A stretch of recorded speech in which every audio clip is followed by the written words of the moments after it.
कर्नाटका में साल भर पहले लगभग 20,000 लोगों को नोटिसेस गए थे बिकॉज उनके बैंकों में यूपीआई की ट्रांजैक्शन की जो लिमिट है वो 20 लाख से क्रॉस हो गई थी।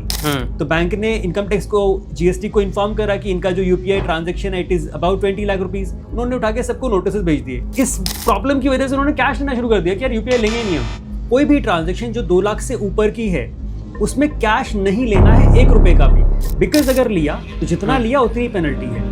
सिलेबस जो है ना इसका बहुत बड़ा है, तो और आप ये नहीं बोल सकते एग्जाम में कि ये सिलेबस से बाहर आया, ये सिलेबस के अंदर से आया। सीए कर रहे हो तो आप ये मानो कि सारा लॉ आपको पढ़ना है। वी बिलीव आपका टाइम प्रॉब्लम को बढ़ाना नहीं, मुझे सीख कर सॉल्व करने में लगना चाहिए। तुम मुझे टाइम दो, मैं तुम्हें राइट माइंडसेट दूँ।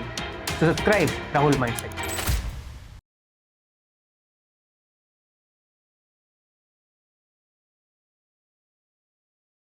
हेलो बंगे sir, all good? Hello, good evening, all good. Sir, CA की ज़िंदगी, सीए की लाइफ स्टार्ट कहाँ से होती है? बाहर से शुरू होती है, स्कूल से शुरू होती है, माइंडसेट में शुरू होती है, कैसे शुरू होती है सीए की लाइफ? 12th के बाद। 12th के बाद, बिकॉज 12th के बाद आप एग्ज़ाम दे सकते हैं, सीपीटी है, फिर उसके बाद आपका इंटरमीडिएट है, देन फाइनल है। तो 12th के बाद ही स्टार्ट हो सकती है। कुछ केसेस में अगर पर्सन चाहें तो ग्रेजुएशन के बाद भी स्टार्ट कर सकते हैं। ग्रेजुएशन में अगर आपके 50% या उससे ज़्यादा नंबर हैं तो आप जो है डायरेक्टली इंटरमीडिएट के लिए एनरोल कर सकते हैं और एग्ज़ाम दे सकते हैं। ये तो सर आपने फॉर्मल बताया मुझे कि ऐसे कर सकते हैं। हमारी इसकी शुरुआत तो माइंडसेट में कहीं शुरू होती होगी कि यार मुझे ये बनना है। आपने कब सोचा था ये? मैंने सोचा था बिकॉज मेरे फादर और मेरे जो ग्रैंडफादर है सेम प्रोफेशन के अंदर है। वो सीए नहीं है but they are into the profession of taxation and accounts. तो मैंने उनको देखा एंड आई सॉ कि जो वो काम कर रहे हैं उसके बाद भी किसी की ज़रूरत पड़ती है, कभी लॉयर की, कभी सीए की। So at that point of time I decided कि मैं सीए करूँगा। सो मेरी फैमिली में I am the first CA. उसके बाद अब कुछ मेरे कजिन सीए कर रहे हैं, कुछ ने लॉ क्वालिफाई कर लिया है, इस तरीके से है। पंकज सर, इसमें जो आपने मतलब शुरुआत से बना लिया था कि मुझे सीए ही बनना है? हाँ, मतलब I was clear in the class 12th that I am going to do CA. Okay, तो आपने घर को देख के, चीज़ें देख के समझ लिया मैं सीए बनना है। हाँ, और मेरा इंटरेस्ट भी था, मुझे मज़ा भी आता था। अच्छा जी। मज़ा इसमें किस में मज़ा आता था सर? टैक्स में मज़ा आता था? किस चीज़ में मज़ा है इसके अंदर? देखो, जब आप पढ़ाई करते हो ना तो 11th क्लास हो, 12th हो या 10th हो, जब भी आप पढ़ रहे होते हो तो आपको ये पता चल रहा था कि आपको कौन सी चीज़ ज़्यादा समझ आ रही है। जो चीज़ आपको ज़्यादा समझ आ रही है, जिसमें आपको मज़ा आ रहा है, जहाँ पे आपको लगे कि जितनी किताबें हैं वो सारी पढ़ ली हैं, अब और किताबों की ज़रूरत है और आपको किताबें ना मिले फिर आप समझ जाओगे वो चीज़ें आपको मज़ा डेफिनेशन मिल गया अभी। तो वो चीज़ में पढ़ने में मज़ा आता है। आपको जब पता चल गया कि इस काम को करने में मज़ा आ रहा है तो उसी को आगे करना चाहिए। हाँ, तो इसमें आपको समझ आ रहा था पैसे बचाने में, टैक्स लेजिटिमेट तरीके से टैक्स बचाने में आपको मज़ा आ रहा था? हाँ, देखो, जब हम पढ़ रहे थे 12th तक थे तब तक ये नहीं पता था कि पैसे बचाए जा सकते हैं। अच्छा। जब हमने सीए करना शुरू करा, पहले सीपीटी करा, फिर इंटरमीडिएट करा, जब हम फाइनल में पहुंचे ना तब जाकर के ये चीज़ें समझ आना शुरू हुई कि टैक्सेस बहुत ज़्यादा इंपॉर्टेंट है। यहाँ बहुत स्कोप है, बहुत सारे पैसे बचाए जा सकते हैं लेजिटिमेट तरीके से, लोगों को अवेयरनेस नहीं है और काफ़ी कुछ है जो बहुत इंटरेस्टिंग है इस फील्ड के अंदर। और ये बहुत ज़्यादा डायनामिक है, माने कि हर साल बदलता रहता है। फाइनेंस एक्ट जो बिल एक्ट है हर साल बदल जाता है, नया आता है, रेगुलरली चेंज होता रहता है। तो बहुत मज़ेदार है, केस लॉज बहुत मज़ेदार होते हैं, रियल इवेंट्स इसके अंदर नज़र आती हैं। आप एग्जैक्टली कंट्रोल कर रहे होते हो कि आपको क्या चीज़ करनी है, कैसे करनी है। सो इसमें जो बोलते हैं कि बहुत टफ एग्ज़ाम है, आपके लिए टफ रहा एग्ज़ाम ही या आपके लिए नॉर्मल रहा? देखो, सीए का टफ तो नहीं बोलूँगा, लेकिन हाँ लेंथी बहुत है। मतलब कि सिलेबस जो है ना इसका बहुत बड़ा है। तो सिलेबस इज लाइक समुंदर है सिलेबस, आपको बहुत कुछ पढ़ना होता है और आप ये नहीं बोल सकते एग्जाम में कि ये सिलेबस से बाहर आया, ये सिलेबस के अंदर से आया। बिकॉज आप जब सीए कर रहे हो तो आप ये मानो कि सारा लॉ आपको पढ़ना है। You have to have the knowledge. किताब में जो लिखा है वो भी, किताब के बाहर जो है वो भी। बिकॉज आप जब क्वालिफाई कर जाओगे तो आप ये थोड़ा ना बोलोगे कि किताब में नहीं लिखा हुआ तो I can not answer this. So आपको पता होना चाहिए, आपको पढ़ना होगा उस हिसाब से कि आप उस चीज़ को एनालाइज कर सके। लॉ को सिर्फ पढ़ना नहीं है, उसको समझना भी है कि लॉ का इंटेंशन क्या है, लॉ कहना क्या चाहता है। जब ये चीज़ें करेंगे तभी वो चीज़ समझ आती है। सर, सीए जितना मैं समझ में आता है, सीए एक पर्सन है जो टैक्स की, आपके अकाउंटेंसी की चीज़ें मेंटेन करता है। आप अगर अपने विजन बताओगे एक बिजनेस में सीए का रोल्स क्या होते हैं, आपको लगता है ये मुख्य रोल है जो लोगों को पता नहीं है? देखो हर बिजनेस के लिए ना सीए की या टैक्स एक्सपर्ट की रिक्वायरमेंट थोड़ी थोड़ी अलग अलग रहती है। बहुत सारे बिजनेस के अंदर ये वेरी करती है कि कहाँ पे क्या क्या रिक्वायरमेंट है, बट फिर भी एक कॉमन जगह है हर बिजनेस के अंदर जो टैक्सेशन का एरिया होता है। टैक्सेशन के एरिया में हर बिजनेस को रिक्वायरमेंट रहती ही है और स्टैंडर्डाइज रिक्वायरमेंट है कि क्या करा जाए कि कम से कम टैक्स भरा जाए और भविष्य में लिटिगेशन होने की संभावना भी कम से कम हो और कभी नोटिस भी ना आए। तो ये सब चीजों को मैनेज करना कि आपको टैक्स भी बचाना है, आपको लिटिगेशन को भी अवॉइड करना है, आपको लॉ को भी अवॉइड करना है, ये सारी चीजों को जो मैनेज करना होता है। तो लॉ को भी अवॉइड करना है इसमें? लॉ को अवॉइड करना ना, बिकॉज आप ऐसे थोड़ी ना कि लॉ को अवॉइड नहीं करेंगे, लॉ को तो अवॉइड करना ही है। तो आपको टैक्स प्लानिंग इस तरीके से करनी है कि आपका सब कुछ स्मूथ हो जाए, आप अननेसेसरी ज्यादा टैक्सेस ना भरे। फॉर एग्जाम्पल मैं एक सिंपलिसिटी के लिए एक एग्जाम्पल देता हूँ। इमेजिन करें एक बिजनेस है, एक पार्टनरशिप फर्म है। पार्टनरशिप फर्म पे जो टैक्स का रेट लगता है वो 31% है। ठीक है। तो अगर सोच के देखें कोई पार्टनरशिप फर्म है, उसका tax, so let us take the example, अगर कोई पार्टनरशिप फर्म है उसके अंदर जो टैक्स का रेट है वो 31% है।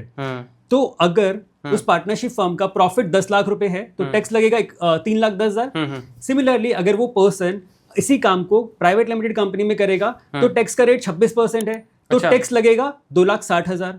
अच्छा। और अगर सेम पर्सन काम करे सेम ही काम प्रोप्राइटरशिप फर्म के अंदर तो सेम चीज यानी कि 10 लाख के प्रॉफिट पे जो टैक्स लगेगा वो लगेगा लगभग 60,000 के आसपास मैक्सिमम।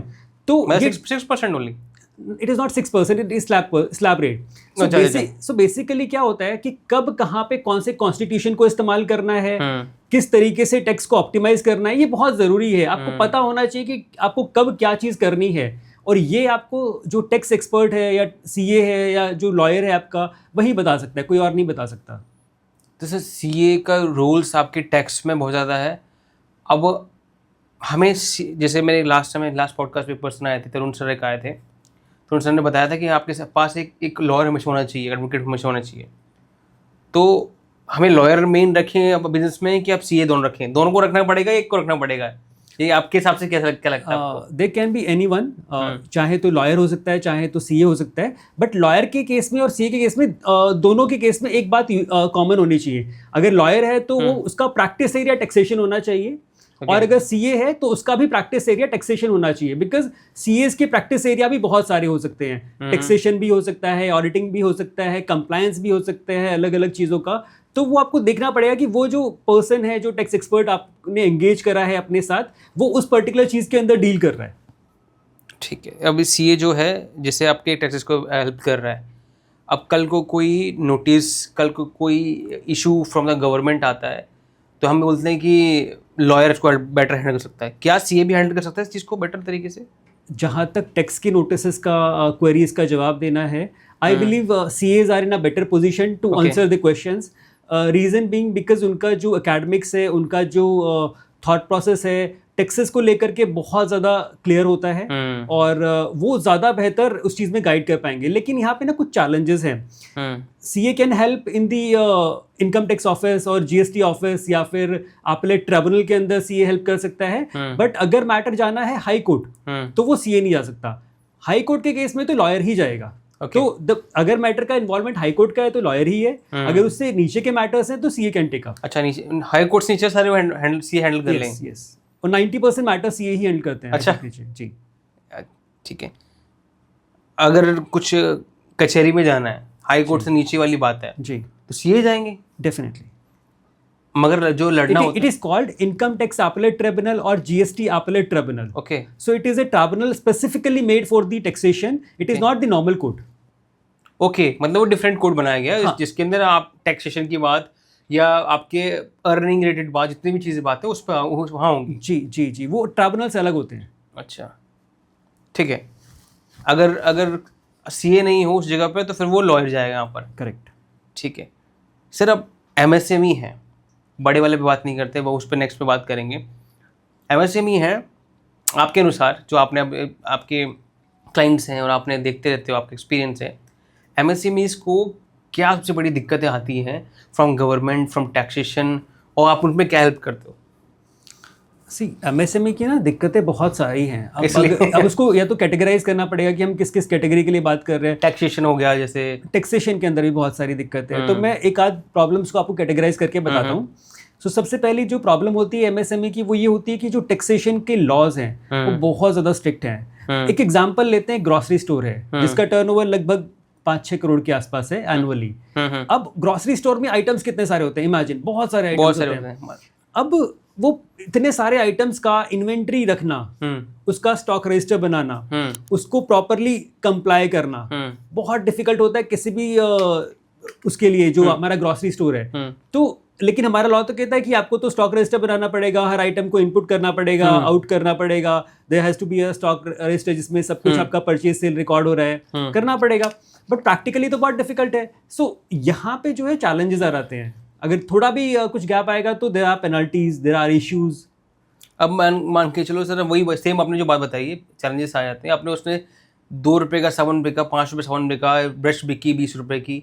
अब आपने जैसे बोला वो सब इनपुट डालना चाहिए।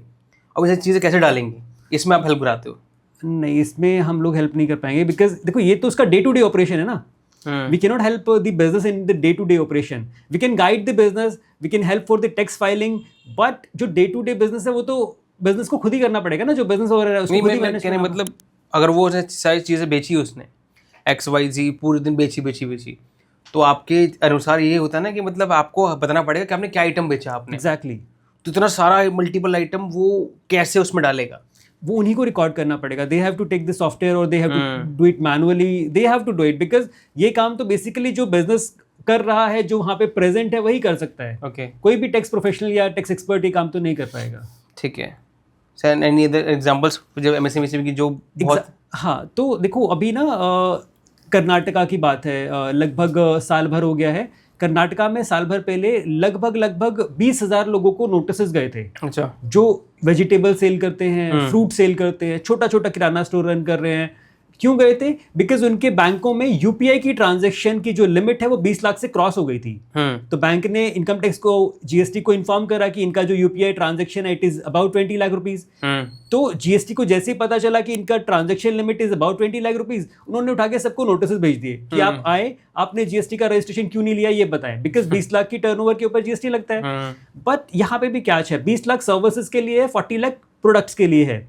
जीएसटी डिपार्टमेंट ने सिंपल 20 लाख के बेस पे नोटिस भेज दिए। अब सोच के देखो, 20,000 लोगों को वहां पे जाना है, ये करके जवाब देना है, रजिस्ट्रेशन के बारे में बताना है। इसमें एक चैलेंज और है, जो वो 20 लाख की ट्रांजैक्शन है सारी की सारी बिजनेस की तो है नहीं। हो सकता है उसने किसी फ्रेंड से यूपीआई ले लिया हो, कोई आपस का यूपीआई हो, कुछ लोन हो, वहां पे कुछ इंक्लूड कर लिया। अब वो छोटे छोटे जो बिजनेस कर रहे हैं वो इन बातों का रिकॉर्ड तो रखते नहीं है। हजारों ट्रांजैक्शन है बैंक में, वो कहाँ से ढूंढ के बताएंगे कि ये मेरा पर्सनल ट्रांजैक्शन है, ये मेरा बिजनेस का ट्रांजैक्शन है। तो यहाँ पे जो छोटे छोटे बिजनेसेस कर रहे हैं ना, जैसे जो वेजिटेबल सेलर है, फ्रूट सेलर है या छोटा किराना स्टोर है, वो बड़े परेशान है। वो इस प्रॉब्लम की वजह से उन्होंने कैश लेना शुरू कर दिया कि यार यूपीआई लेंगे ही नहीं हम। हाँ बिल्कुल, मैं देखा, मैंने यूपीआई अलाउड नहीं है यहाँ पर। जी जी। तो फिर वो सोल्यूशन उनको अभी वो सोल्यूशन कुछ मिला है सर क्या नहीं मिला सोल्यूशन? कोई सोल्यूशन नहीं है। 20,000 में से आप लगा लीजिए, बहुत सारे लोगों ने तो रजिस्ट्रेशन लिए हैं वहाँ पे। बहुत सारों ने जाकर के बताया कि जनाब हमारा तो जो है टैक्स बनता ही नहीं है, ये तो हमारी पर्सनल ट्रांजैक्शन है। अब जो आइटम बेच रहा है, रेडी भी बेच रहा है, अपने लगा के बेच रहा है, चाय वाला है, बहुत सब कुछ बेच रहे हैं, अभी कहाँ टैक्स बनाए, जीएसटी बनाए? कर ही नहीं पाएंगे ना। फिर उसको कंपाइल करो, उसको दिखाओ, पॉसिबल ही नहीं है, बिकॉज इनमें डेटा तो होता नहीं है और उनको नोटिस भेज दिया गया है। आप आए बताएं। तो ये सिस्टम का फ्लॉ है क्या है जो हम मैच नहीं कर पा रहे कि एक मतलब कानून ये बन गया है और हम इन पे मैच नहीं कर पा रहे? ऐसा होता है, ऐसा हो रहा है इसमें? सी देखो ये ना बेसिकली लॉ और जो कंप्लायंस है इसके बीच का गैप है। जीएसटी डिपार्टमेंट ने ये देखे बिना कि एग्जैक्टली बिजनेस है कि नहीं है, उसके बिना ही नोटिस भेज दिए। तो ये एक तरीके से उन्होंने थ्रेट करा है ताकि जो लोग एक्चुअल में कर रहे हैं वो तो थोड़ा डर के जो है रजिस्ट्रेशन ले ही ले। बट ये देखा जाए तो प्रैक्टिस तो गलत ही है। जो बेचारों को नहीं जरूरत है उनको भी चिट्ठियां आई हैं, किसी को भी चिट्ठी आती है जो गवर्नमेंट डिपार्टमेंट की तरफ से है, उसमें नोटिस होता है तो देख के तो सबको डर लगता ही है ना। मतलब it is something a big event for anyone. Exactly. वो तो, इवन जो छोटे स्तर पे है उसकी करेज भी मुझे लगता है थोड़ा छोटे स्तर पे होगा, डर लगता है और फिर वो छोड़ भी देते होंगे, बोले यार ये तो इस सब आ रहा है, क्या फायदा। या तो हम कैश में लेंगे या तो हम उसमें कि वो इसको हम छोड़ ही देते हैं। एग्जैक्टली। तो आई थिंक इससे सर बिजनेस लॉस भी हो रहा है और गवर्नमेंट लॉस भी होता है इस साइकिल में। गवर्नमेंट लॉस क्योंकि वो रेवेन्यू जनरेट तो कर ही रहे हैं वो लोग कहीं ना कहीं।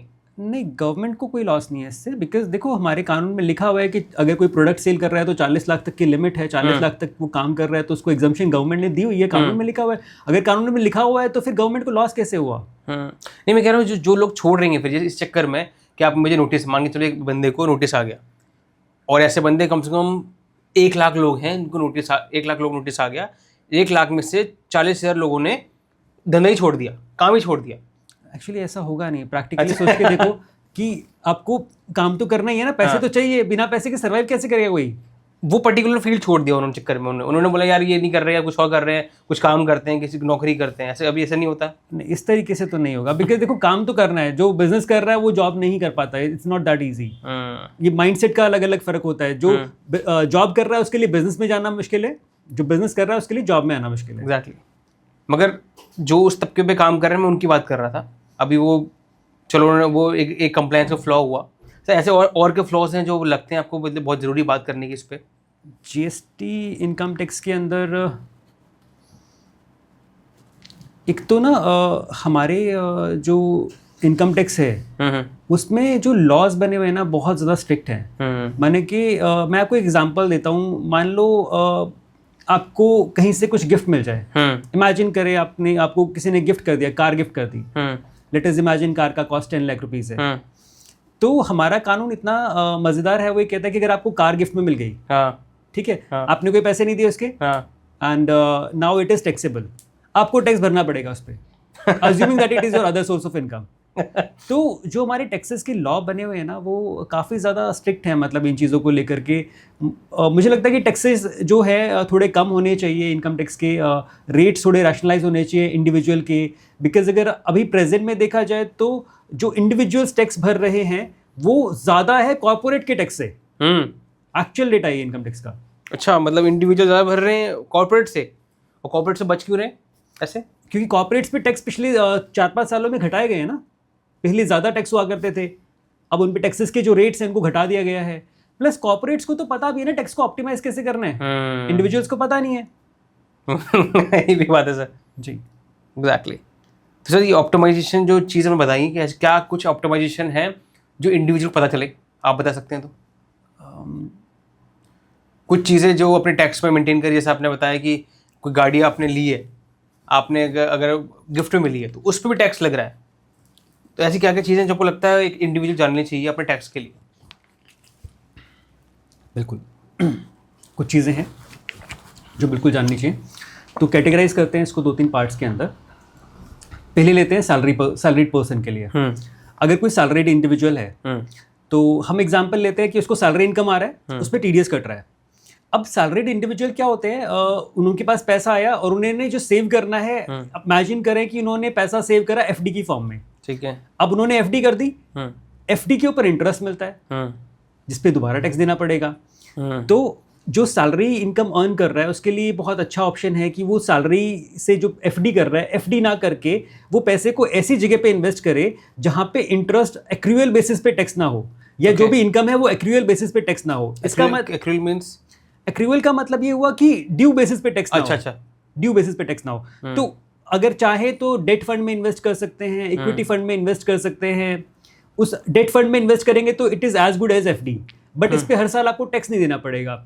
यूजुअली एफडीज ऐसे बढ़ती रहती है इंडिविजुअल की और उस पर वो टैक्स देता रहता है। मतलब 10 लाख की मैंने मान के चलो एक मैंने एफडी की, उस पर नॉर्मल रेट्स क्या है आजकल सर एफडी के? 7%। तो 10 लाख पे 70,000 रुपये, मतलब कम से कम आपकी इंटरेस्ट बना, इस पे भी मुझे टैक्स देना पड़ेगा। जी, मैं इसको ना एक एग्जांपल की फॉर्म में समझाता हूँ। इमेजिन करें किसी की सैलरी 50 लाख रुपए की है, ठीक है, उसके बैंक में एफडी 1 करोड़ की है, ठीक है। अब 50 लाख की अगर सैलरी है तो 1 करोड़ की एफडी हो सकती है, 4-5 साल में उसने एक्यूमुलेट करा होगा। ठीक है। तो इमेजिन करें क्योंकि 50 लाख की सैलरी है तो 30% पे टैक्सेबल हो जाएगा। अच्छा, ठीक है।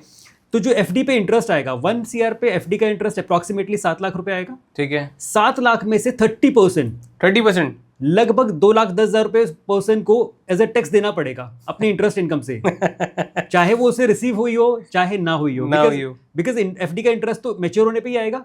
अच्छा। एफडी 2 साल की भी हो सकती है, 3 साल की भी हो सकती है, लेकिन टैक्स तो आज देना पड़ेगा। तो कहीं ना कहीं उसके लिए कॉस्ट आ गई ना। अगर यही पैसे उसने 1 CR इन्वेस्ट करे होते डेट फंड में which is equal to the FD, तो ये जो 2,10,000 है ये जीरो हो सकते थे। सर डेट फंड हो गया, यूलिप भी होता है, वो यूलिप तो सबसे खराब इन्वेस्टमेंट फंड है, बिकॉज यूलिप तो it is the worst fund, because it combines insurance and the investment, it is not a good idea. ULIP में तो कमीशंस भी बहुत ज्यादा होते हैं, मतलब इफ यू पे the premium of 1 lakh rupees तो उसमें 30,000 का तो कमीशन ही चले जाता है, 70,000 इन्वेस्ट होगा तो वो तो आपको रिजल्ट कभी देगा ही नहीं। ठीक है, तो आप डेट फंड में इसमें डालें, डेट फंड में डाल सकते हैं, आप हाइब्रिड फंड में डाल सकते हैं, because it is as good as FD. तो डेट फंड हाइब्रिड फंड समझिए सर, जो लोग अपनी हाइब्रिड फंड में मैं बात कर रहा हूँ arbitrage funds. Which one? Arbitrage funds. Arbitrage funds, ये मुझे बताइए, थोड़ा इसके बारे में बताइए सर। सी आर्बिट्राज फंड्स क्या होता है, ये फंड्स पैसा इन्वेस्ट करते हैं फ्यूचर एंड ऑप्शंस में। ये ऑप्शंस बाय करते हैं भविष्य के शेयर्स के हिसाब से। तो इसमें क्या होता है, जो टैक्सेशन होता है वो इक्विटी के हिसाब से ही रहता है, और जो इंटरेस्ट जो इसमें इनकम आती है वो लगभग एफडी की तरह ही आती है, 6-7% के आसपास ही आती है। लेकिन आपको इस पे टैक्स सिर्फ तभी देना है जब आप इसको बेचेंगे। तो हमने बेचा तो है नहीं, तो टैक्स देने की जरूरत ही नहीं। तो अगर मान लो नहीं बेचा और हमने उसका अमाउंट ले लिया तो वो हमारा हुआ, वो आपका एक्रू होके बढ़ता रहेगा। आपकी जो फंड वैल्यू है वो बढ़ती जाएगी। सपोज करें आपने 1 करोड़ का फंड ले लिया, आर्बिट्राज फंड लिया है, डेट फंड लिया, तो 1 साल बाद उसकी वैल्यू 1 करोड़ 7 लाख रुपए हो जाएगी। ठीक है, उसके बाद अगले साल 1 करोड़ 14 लाख रुपए हो जाएगी। वो वैल्यू बढ़ती रहेगी, लेकिन आपको टैक्स नहीं देना पड़ेगा उसके ऊपर। ओके, तो वो मुझे मिलेगी कैसे? मैं उसको बेचूंगा तब मिलेगी क्या? हाँ, वो आपको जब बेचना होगा तब बेचेंगे आप। और जब बेचना होगा तो फिर अगेन हम बात करेंगे कि जो भी लॉन्ग टर्म या शॉर्ट टर्म बन रहा है, क्या हम उसको एडजस्ट कर सकते हैं, क्या टैक्स हार्वेस्टिंग कर सकते हैं। तो उस समय पे देखा रहेगा, बहुत सारे ऑप्शन है। इमेजिन करें आपने डेट फंड करते करते बहुत बड़ा एक कॉर्पस बिल्ड कर लिया, आपका जो कॉर्पस है बहुत बड़ा हो गया, आपने बेचा, आपको बहुत ज्यादा प्रॉफिट हो गया उसके अंदर।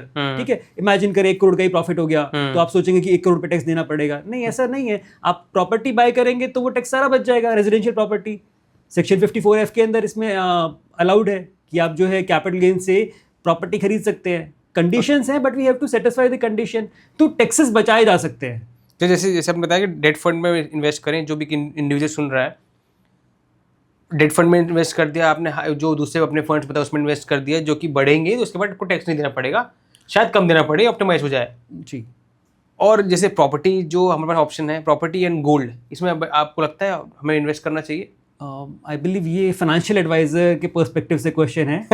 तो मैं आपसे पूछ रहा हूँ आप देखो, ये हर किसी का अलग अलग एरिया होता है। मैंने तो सिर्फ वो टैक्स ऑप्टिमाइजेशन के पर्सपेक्टिव से आपको डेट फंड बोला। There is no other point and logic, because जो इंटरेस्ट रेट है लगभग इनकम लगभग बराबर सी होती है एफडी की और डेट फंड की, उसमें कोई ज्यादा फर्क होता नहीं है। जो आपका ये वाला क्वेश्चन है तो फाइनेंशियल एडवाइजरी के पर्सपेक्टिव के, तो ये ना इसका आंसर अलग होता है। हर किसी का ना डोमेन अलग अलग स्पेशलाइज होता है। So our domain is taxation, litigation, advisory, tax planning. Personally लगता है, पर्सनली पूछूं आपसे, मैं क्या लगता है आपको, हमें कहते रियल एस्टेट में डालना चाहिए वैसे गोल्ड में डालना चाहिए? अगर मैं 2 ऑप्शन दूं आपको, मैं और पर्सनली आप क्या बताओगे? आई बिलीव आपको ना इनका एक प्रोपोर्शन बनाना चाहिए कि एक तरीके से पोर्टफोलियो होना चाहिए जिसके अंदर सबका मिक्स होना चाहिए।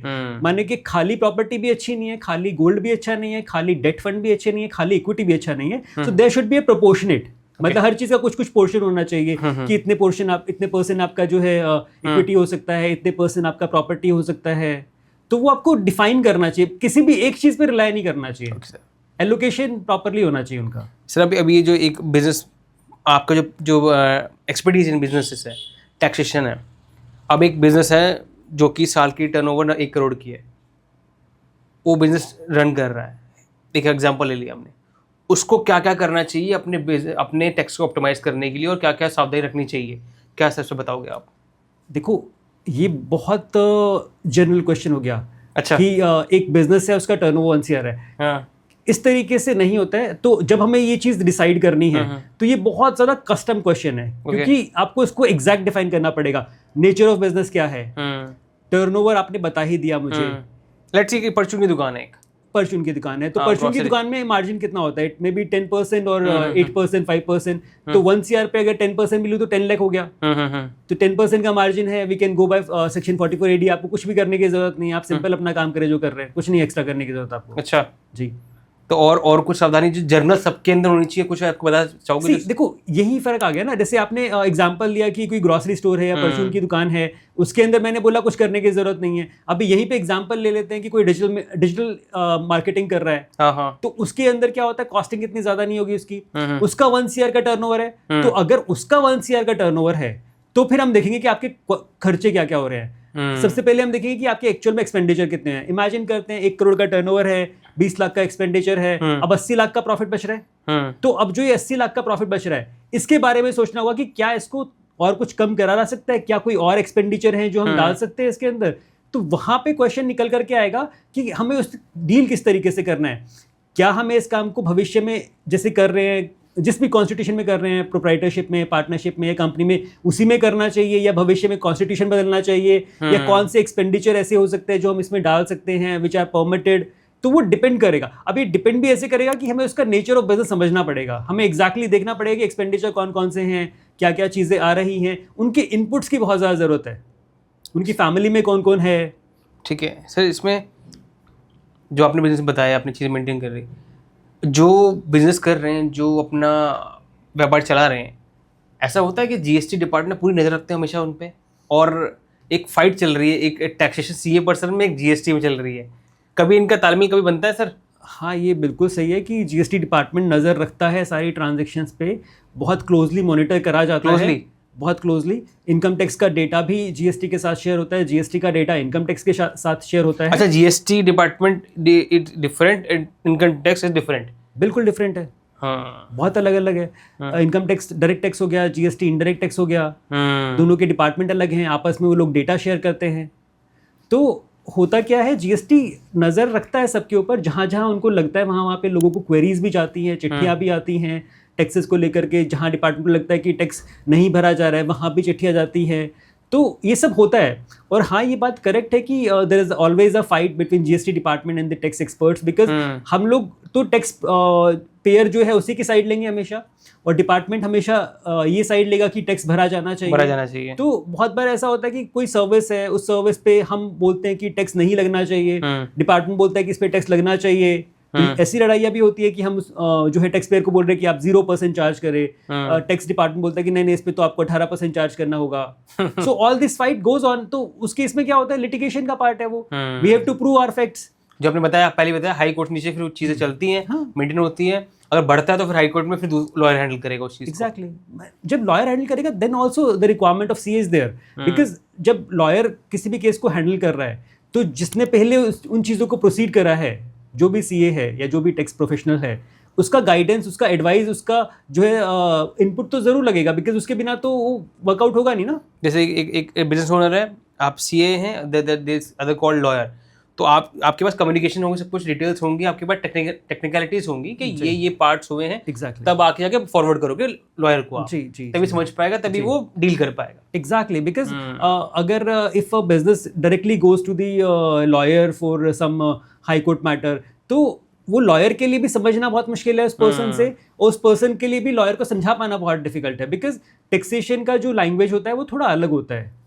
वो जो टैक्स कर रहे हैं उन्हीं को पता होता है, उनकी शब्दावली और उनकी टर्मिनोलॉजी डिफरेंट होगी, बहुत अलग होती है, और वो समझा नहीं पाएंगे। अगर वो मतलब कहने मतलब हमें सीए एक नीड भी जरूरी है आपके बिजनेस में, जितना मुझे समझ में आ रहा है, वो बहुत ज़रूरी है। मैं आपको एक एग्जांपल और देता हूँ, जैसे आपने बोला कि क्या क्या चैलेंजेस होते हैं एमएसएमई के, तो बहुत बार ऐसा भी होता है, मैं आपको एग्जांपल देता हूँ कि कोई बंदा प्रॉपर्टी बाय करने जा रहा है।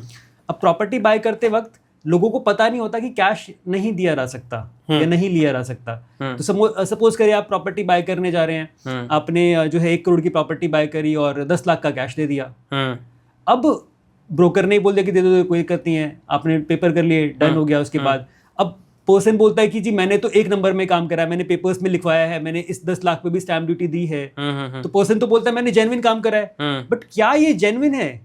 अब टैक्स जो है हमारा इनकम टैक्स, वो बहुत क्लियरली बोलता है कि अगर आपने पेमेंट टैक्स कैश में कर दिया तो it is the breach of law, आपको उसमें पेनल्टी भरनी पड़ेगी, और वो जो पेनल्टी है ना वो लगभग 100% ही है। अच्छा जी, 10 लाख आपने पे करे, 10 लाख आपको इनकम टैक्स को देने पड़ेगी एज अ पेनल्टी। और जिसने रिसीव करे ना उसको भी पेनल्टी लगेगी एग्जैक्टली 100% की। तो दोनों पर्सन को पेनल्टी भरनी पड़ेगी 10 लाख की। ट्रांजेक्शन जेन्युइन है, पेपर्स बने हैं, लेकिन पता नहीं है ना, अवेयरनेस नहीं है। तो अवेयरनेस होना बहुत जरूरी है। तो प्रॉपर्टी लेने गए तो आपको कैश पेमेंट नहीं करनी, बिल्कुल नहीं करनी। आप 1 रुपए की भी कैश पेमेंट नहीं कर सकते। तो लोग दुनिया ऐसी कर रही है सर, कैश पेमेंट कर रही है, अलाउड ही नहीं है ना। इनकम टैक्स का एक सेक्शन है 269ST, it says any transaction which is about 2 lakh rupees cannot be made in a cash, even 1 rupee cannot be paid in cash। अगर आपने दिया तो equal to the amount of cash paid penalty है। आप गाड़ी ले रहे हैं, सपोज करें कोई पर्सन गाड़ी बेच रहा है, ठीक है, अगर किसी ने एक गाड़ी बेचा, सेकेंड हैंड गाड़ी बेचा, और वो गाड़ी इमेजिन करें आपका जो है 10 लाख का है, और आपने उसके अंदर 2 लाख या 1 लाख का कैश कर दिया, जितना अमाउंट ऑफ कैश है उतनी अमाउंट ऑफ पेनल्टी है। अगर कैश में 2 लाख से ऊपर दिक्कत है, पूरी दुनिया तो इसी पे चल रही है, बहुत कैश पे पेमेंट करती है, और ऐसी क्या क्या चीज़ें हैं जो कैश पेमेंट में हम कर रहे हैं और उसमें पेनल्टी क्रिएट होती है, ऐसी क्या क्या चीज़ें हमें ध्यान रखनी है इसमें? कुछ चीज़ें हैं सर? बिल्कुल, बहुत सारी चीज़ें। तो सबसे पहले तो ना हम इसको कैटेगराइज करते हैं कि कैश की ट्रांजेक्शन्स के लिए अलग अलग पर्सन के अलग अलग इम्पैक्ट। तो जो 2 लाख वाली ट्रांजेक्शन है वो तो सभी के लिए यूनिफॉर्मली अप्लाई करेगा, यानी कि अगर आपने कोई भी ट्रांजेक्शन करी है, कोई भी चीज़ आप सेल कर रहे हैं, तो आपको उसके लिए कैश नहीं रिसीव करना है अगर उसका सेल वैल्यू 2 लाख रुपए से ऊपर है तो। अब ये सेल आपका नॉर्मल बिजनेस का सेल भी हो सकता है, प्रोडक्ट सेल भी हो सकता है, या आपका कुछ और कैपिटल एसेट सेल भी हो सकता है। इमेजिन करें कोई गाड़ी बेची गई या कोई प्रॉपर्टी बेची गई, कोई भी ट्रांजेक्शन जो 2 लाख से ऊपर की है उसमें कैश नहीं लेना है 1 रुपए का भी, बिकॉज अगर लिया तो जितना लिया उतनी पेनल्टी है। तो ये तो यूनिवर्सली हो गया सबके लिए कि 2 लाख के ऊपर ट्रांजेक्शन नहीं करनी है। अब बात कर लेते हैं बिजनेस स्पेसिफिक ट्रांजेक्शन। बिजनेसेस के अंदर इनकम टैक्स में लिमिट है 10,000 रुपीज की, यानी कि जो बिजनेस होता है उसको एक्सपेंडिचर 10,000 के ऊपर कैश में अलाउड नहीं है। तो 10,000 के नीचे नीचे एक्सपेंडिचर करे जा सकते हैं। तो बिजनेसेस को ध्यान रखना है कि जो एक्सपेंस करे जा रहे हैं वो 10 लाख से नीचे नीचे हों। अच्छा, दूसरा एक चीज़ और है जो बिजनेसेस को खास तौर पे ध्यान रखनी चाहिए, खास तौर पे उन बिजनेसेस को जिनके अंदर कैश का जो ट्रेड है या डील है कम होता है, वो एक दिन में कैश डिपॉजिट या विड्रॉल 2 लाख से नीचे नीचे करें हमेशा। अच्छा, उसका रीज़न ये है कि जब भी आप ट्रांजैक्शन करते हो और उसकी वैल्यू 2 लाख से ऊपर है तो उसकी एक स्पेसिफिक रिपोर्टिंग होती है इनकम टैक्स में, यानी कि एक फ्लैग रेज होता है। तो अगर आपको वो फ्लैग से बचना है तो आपको 2 लाख से नीचे नीचे रहना है। अब फ्लैग रेज होने से नुकसान क्या होगा, आप सोच के देखिए कि आपका डेटा है इनकम टैक्स, आप बिजनेस कर रहे हैं, आपको इनकम टैक्स ऑब्जर्व कर रहा है, और आपके केस में फ्लैग रेज हुआ है। फ्लैग रेज होने का मतलब ये होता है कि आपको जो है इनकम टैक्स से नोटिस आने की जो संभावना है वो बढ़ जाती है, बढ़ जाएगी। तो हमें जब हम बिजनेस कर रहे होते हैं तो हमेशा ये ध्यान रखना चाहिए, हमेशा ये कोशिश करनी चाहिए कि हमें इनकम टैक्स से, जीएसटी से या किसी भी टैक्स डिपार्टमेंट से जो है नोटिस ना आए। हम किसी डिपार्टमेंट को मना नहीं कर सकते कि आप हमें चिट्ठी ना भेजें, आप हमसे सवाल ना पूछें, लेकिन हाँ बहुत सारे काम ऐसे हैं जिनको करके हम ये इंश्योर कर सकते हैं कि हम सवालों के दायरे में ना आए। तो कैश उनमें से एक तरीका है कि आप जो है उनके सवालों के दायरे से बच सकते हैं। टैक्स पेमेंट एक तरीका है कि आप उनके सवालों के दायरे से बच सकते हैं। टैक्स पेमेंट का मतलब ये है कि टैक्स थोड़ा थोड़ा तो जाना ही चाहिए, भले ही अगर नहीं भी बन रहा तो कुछ अमाउंट पे कर देनी चाहिए। उससे क्या होता है ना कि कुछ कुछ जाता रहेगा तो डिपार्टमेंट के सवाल पूछने की जो संभावना है वो बहुत कम हो जाती है। जीएसटी हो चाहे इनकम टैक्स हो, if we are making payment of taxes government consider it good, तो उसमें संभावनाएं कम रहती है चिट्ठियाँ आने की, नोटिस आने की। तो सर अपने एक इस साथ में एक नेक्स्ट टॉपिक में जो है, जो प्राइमरी टॉपिक भी है, हमने टैक्स सारी बातें कर ली, हमने मेंटेन भी कर ली हमने। अब इतनी सारी बातें सुन के ना आदमी का जो बिजनेस खोलने वाला होता है उसका दिमाग उड़ जाता है कि भैया टैक्स भरना पड़ेगा, ये करना पड़ेगा, वो करना पड़ेगा। तो वो धंधा खोलने से पहले, बिजनेस को ओपन करने से पहले सोचता है कि मैं ये खोलूँ, मैं ये टैक्स भरूंगा, ये जीएसटी भरूंगा, ये काम करूंगा, वो काम करूंगा। तो क्या आज के टाइम पे जो बिजनेस करना चाहता है उसको इस माइंड से चलना चाहिए, टैक्स पे ज़्यादा ध्यान दे या काम पे ध्यान दे, कैसे करे वो? देखो, जब भी कोई पर्सन बिजनेस कर रहा है या करने की सोच रहा है, हाँ, तो इसमें ना मैं 2 पार्ट्स में कैटेगराइज करता हूँ लोगों को। एक वो लोग जिनको बिजनेस का एक्सपीरियंस है, एक वो लोग जिनको बिजनेस का एक्सपीरियंस नहीं है। तो बिजनेस होता है फुल ऑफ एडवेंचर्स। जिन्होंने बिजनेस नहीं करा है उनके लिए बहुत डेंजरस होने वाला है, बिकॉज उन्होंने डाउनफॉल्स नहीं देखे, और बिजनेस में डाउनफॉल्स होते हैं, डाउन अप सब कुछ होता है, धीरे ऊपर नीचे होता है। तो जिन लोगों ने नहीं करा है बिजनेस, उनको पहले उसके बारे में अच्छे से सोच लेना चाहिए, उसके बाद ही बिजनेस स्टार्ट करना चाहिए। जिन्होंने करा हुआ है उनको तो अंदाज़ा होता है। अब बात करते हैं कि जब आप बिजनेस स्टार्ट कर रहे हैं, तो बिजनेस कोई भी आप करते हैं उसके अंदर सबसे पहला ऑब्जेक्टिव होता है कि आपको बिजनेस से प्रॉफिट अर्न करना है, यानी कि पैसे कमाने हैं। पहला ऑब्जेक्टिव ही ये है कि किसी भी बिजनेस को करने का। तो जब आप बिजनेस स्टार्ट कर रहे हैं तो आपको नहीं सोचना चाहिए बाकी चीज़ों के बारे में। सबसे पहला आपका मोटिव है कि प्रॉफिट अर्न करना है, तो आप सबसे पहले ये देखें कि आपका सेल आप जनरेट कर पा रहे हैं, वहाँ से प्रॉफिट आ पा रहा है। जैसे ही आपको ये रियलाइज़ हो कि हाँ यहाँ से प्रॉफिट आ रहा है, पैसे आ रहे हैं, रेवेन्यू जनरेट हो रहा है, स्केल अप हो रहा है, तब आप कंसीडर करें कि कौन कौन से टैक्सेस की रिक्वायरमेंट इसके अंदर लगती हैं, कौन कौन सी स्टैट्यूटरी रिक्वायरमेंट्स इसमें लगती हैं, उन सबको आप कंप्लाई करें। और एक और चीज़ है, जब भी आप कोई बिज़नेस कर रहे होते हैं तो उसकी ना अलग अलग स्टेजेस होती हैं। आपने काम स्टार्ट करा, फिर थोड़ा बड़ा, फिर थोड़ा बड़ा, फिर थोड़ा बड़ा, और फिर थोड़ा और बड़ा। अब ये स्टेजेस अलग अलग होती हैं। तो अब मान लो एक स्टेज 1 है, एक स्टेज 2 है, एक स्टेज 3 है, स्टेज 10 है, इस तरीके से मल्टीपल स्टेजेस है। अगर आप स्टेज 1 के अंदर ही कंप्लायंस लगाना चाहेंगे स्टेज 10 का, तो वो बहुत इम्प्रैक्टिकल हो जाएगा, बिकॉज जो स्टेज 10 है उस पर तो बहुत कॉम्प्लेक्स कंप्लायंस होने वाली है। ये ऐसा मतलब बोल रहे हो सर, जैसे अगर मैं आज बिजनेस स्टार्ट कर रहा हूँ, कल मैंने 1 करोड़ रुपये कमाए तो मुझे इतना रुपये देना पड़ेगा। अरे स्टार्ट ही नहीं करता हूँ, देना पड़ेगा वो एक अलग बात है। ये वो लेवल ऐसा हम सोच लेने पहले से, देना पड़ेगा एक अलग बात है। बट बिजनेस में ना आपको डॉक्यूमेंटेशन मेंटेन करने होते हैं, रिटर्न्स भरना होता है, गवर्नमेंट को जवाब देना होता है अलग अलग चीज़ों के लिए, वो जिम्मेदारी बहुत बड़ी होती है। तो वो सब चीज़ों के लिए जिम्मेदारी आपको स्टेप 1 पे नहीं लेनी है। आप ये देखें कि आपने आज काम स्टार्ट किया, अभी आपने रजिस्ट्रेशन लिया है, तो अभी सिंपल आप अपना काम करें। आप जो है नॉर्मल जो बेसिक चीज़ें हैं सब वही करें, बहुत ज़्यादा कुछ करने की ज़रूरत नहीं है। जैसे जैसे आपका काम बढ़ता रहेगा वैसे वैसे आप अपनी कंप्लायंस बढ़ाते जाइए। अब ये आपको पता कैसे चलेगा कि कब कौन सी कंप्लायंस करनी ज़रूरी है, कब क्या क्या करना ज़रूरी है, उसके लिए आपको हेल्प लगेगा टैक्स प्रोफेशनल का या किसी सीए का। तो वो आपको वही पर्सन गाइड कर सकता है। हर पर्सन अपनी अपनी फील्ड का एक्सपर्ट होता है। तो जैसे ही आपको लगे कि आपका प्रॉफिटेबिलिटी आ गया है, आपको डेफिनेटली एक एडवाइस लेनी चाहिए टैक्स प्रोफेशनल से या सीए से कि अब उसे क्या करना चाहिए। और ये एडवाइजरी 1 टाइम नहीं होती है, इट्स अ जर्नी, कंटिन्यूस। तो आपको समय समय पे ज़रूरत पड़ती रहेगी। तो आप एक तो कोशिश करें हर साल या एटलीस्ट साल में 2 बार कम्युनिकेट ज़रूर करें कि हमारा ये सब चीज़ें चल रही है, हमें कुछ और करने की रिक्वायरमेंट नहीं है। सीए या जो भी टैक्स एक्सपर्ट आपका है वो आपको गाइड करेगा कि अब आपको ये करना चाहिए, फिर ये करना चाहिए, फिर ये करना चाहिए। बिकॉज अलग अलग थ्रेशोल्ड्स पे अलग अलग चीज़ें होती है। मैं एग्जांपल की फॉर्म में समझाता हूँ। समझिए आपने बिजनेस करना शुरू करा, आज आपकी टर्नओवर जब आपने करना शुरू करा तो 0 है। अब अगर आप सर्विसेज के बिजनेस में, तो 20 लाख तक जीएसटी के रजिस्ट्रेशन की रिक्वायरमेंट नहीं है। तो बड़ा आसान है, आप अपना सर्विसेज दीजिए, पैसा रिसीव कीजिए, कोई जीएसटी नहीं भरना, आपको कोई रजिस्ट्रेशन की रिक्वायरमेंट नहीं है। मान लीजिए 2 महीने बाद आप जो है 19 लाख की टर्नओवर पे पहुंच गए, आपको लग रहा है मेरा काम अच्छा चल रहा है, मुझे रजिस्ट्रेशन की जरूरत है, तो आपको जीएसटी का रजिस्ट्रेशन लेना पड़ेगा, फिर जीएसटी की रिटर्न भरनी पड़ेगी, साल के बाद इनकम टैक्स का रिटर्न भरना पड़ेगा। अब इमेजिन करें 10 महीने बाद आपको पता चलता है कि आपकी टर्नओवर तो जो है 5 करोड़ के आसपास हो गई है। अब क्योंकि टर्नओवर बहुत ज़्यादा हो गई है आपकी, तो जीएसटी के अंदर एडिशनल कंप्लायंस लग जाएंगी, जीएसटी की एनुअल रिटर्न भरनी पड़ेंगी, आपको ई इनवॉइसिंग को एक्टिवेट करना पड़ेगा, इनकम टैक्स के हिसाब से प्रॉपर बुक्स ऑफ अकाउंट्स बनानी पड़ेंगी। लेकिन आप जब यहाँ पे पहुंचे हैं 5 करोड़ पे, वो आपको तभी करना चाहिए, उससे पहले नहीं करना चाहिए। बिकॉज अगर आप शुरुआत में ही सारा काम करना शुरू कर दोगे तो फिर आप एंड तक पहुंचते पहुंचते एग्जॉस्ट हो जाओगे। बिकॉज पहला गोल अल्टीमेटली प्रॉफिट कमाना है, क्योंकि जब आप 5 करोड़ पे पहुंचे होगे तो आपका प्रॉफिट भी तो उतना होगा ना कि आप ये सब चीजें एक्सपेंडिचर मैनेज कर सको, कर पाओ, एग्जैक्टली दे पाओ। एग्जैक्टली शुरुआत में तो प्रॉफिट ही नहीं है, तो आप ये सब काम करोगे कैसे?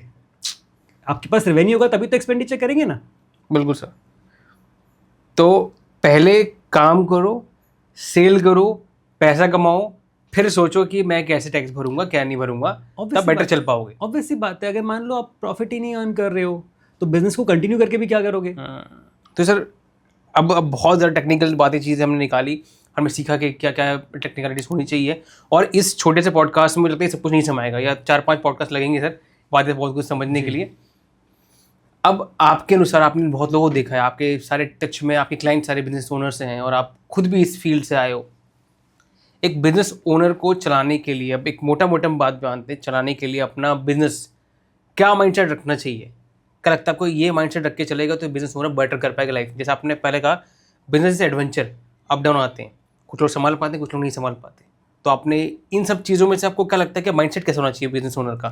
देखो जो भी पर्सन बिजनेस कर रहा है, पहला तो बिजनेस टू बिजनेस वेरी करता है, बट कुछ कॉमन चीज़ें भी हम सोच सकते हैं। अगर कॉमन चीज़ों की बात करी जाए तो बिजनेस पेशेंस, हाँ पेशेंस की बहुत रिक्वायरमेंट होती है बिजनेस के अंदर। तो अगर आप बिजनेस कर रहे हैं तो आपके पास पेशेंस होना बहुत ज़रूरी है कि आपको पेशेंस रखना है, बिकॉज बिजनेस में ना फेजेस आते हैं जब प्रॉफिट नहीं भी होता है। मैं आपको एक एग्जांपल दूं, एक इवेंट मैनेजमेंट कंपनी है, आपको पता होगा 2020 में कोविड आया था, 2019 में that event management company made a wonderful business, बहुत अच्छा बिजनेस था उनका।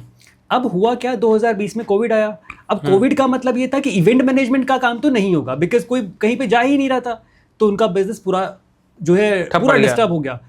2020 में इवेंट मैनेजमेंट के बिजनेस में बहुत डिजास्टर्स आए थे। अब जितने लोगों ने वहाँ पे मैनेज करा, पेशेंस रखा, वो 2, 3, 4 साल बाद अब सर्वाइव कर गए और अब उनका काम बहुत अच्छा चल रहा है। लेकिन बहुत सारे लोग जिन्होंने पेशेंस नहीं रखा, जिन्होंने कोशिश नहीं करी, उनका बिजनेस नहीं चल रहा है। तो पेशेंस रखना बहुत ज़्यादा ज़रूरी है और आपको कोशिश करते रहना होगा। माने कि बिजनेस के अंदर ना ऐसा नहीं होता कि आप ऐसा बोलो कि मैंने ये करा और ये हुआ नहीं, तो बिजनेस नहीं होता ऐसे। अगर आपको बिजनेस करना है तो आपने करा, नहीं हुआ, दोबारा करना है, 3rd टाइम करना है, 4th टाइम करना है, 5th टाइम करना है, 6th टाइम करना है। आपको कोशिश करनी है। आपको कोशिश तब तक करनी है जब तक वो हो नहीं जाता, बिकॉज बिजनेस में ना एक बारी में चीज़ हो जाए ज़रूरी नहीं है, एफर्ट्स बहुत ज़्यादा लगते हैं। तो जो एफर्ट्स कर रहा है, जो पूरा अपना 100% डाल रहा है बिजनेस के अंदर, उनकी ग्रोथ दिखती है। हमने ऐसे बिजनेसेस देखे हैं जहाँ पे हमने काम साथ में करना शुरू करा, आज से 10 साल पहले 0 से स्टार्ट करा और आज बहुत बेहतरीन काम कर रहे हैं, बहुत ज़्यादा बेहतरीन।